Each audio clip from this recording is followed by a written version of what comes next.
Stockholm, sitting in the lobby of Swedbank. They are the largest retail bank in Sweden. We've just finished our meeting with them, and it's fascinating what some of the features of their banking system versus what we have in the U.S. Number one, they're doing away with branches by the dozens. They're down from 1,000 branches to something like 250, and only 5 of those branches handle cash. Only 5. This is what the cashless society looks like. In digitizing the bank, they have taken a lot of costs out of the system. Their capital requirements are rather high. They got 23% capital to assets, and they're trying to get to 25%. A huge piece of their business is residential mortgages. So they own a lot of mortgages on their books. Usually the term is no longer than 5 years. In many cases, the interest rate gets set every 3 months. So sensitivity to changes in interest rates would be there for them in this portfolio. They underwrite something like 75% loan to value. There is a shortage of housing because a lot of the land that would be used for housing development is in the hands of the municipalities.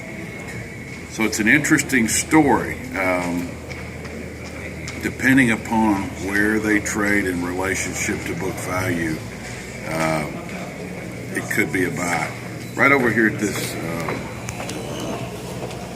place to eat, they do not accept cash. You have to give them a card.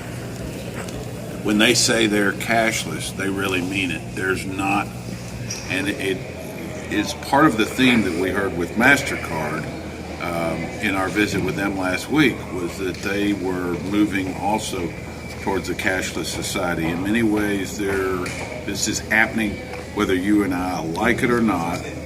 We are on the path to a cashless society, and Swedbank certainly is an example of it. Just been meeting with Nordea. Interesting bank, very different from Swedbank. This is what you call a Nordic bank, whereas Swedbank is a Swedish bank. So these guys have a presence in all 4 of the Nordic countries. The big difference is they have a lower percentage of mortgage loans, much higher percent to commercial products. They're innovative about the way that they manage their balance sheet in terms of actually offloading some of the cost to reinsurance groups.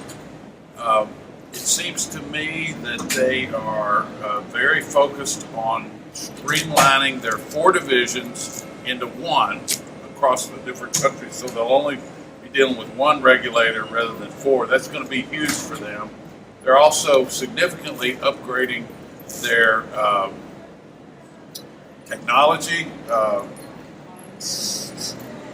suite across all the different divisions.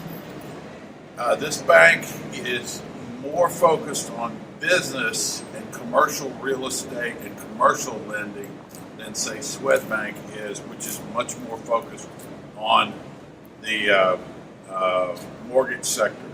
So they have a lower capital ratio because evidently the regulator requires more capital because of the mortgage exposure that Swedbank has. So Swedbank, in a sense, would be more like what we used to call a savings and loan. This is more of a commercial bank. I think probably almost twice the size in terms of total assets. Interesting pick, and of course we do own it. Tom Dupree signing off from Stockholm.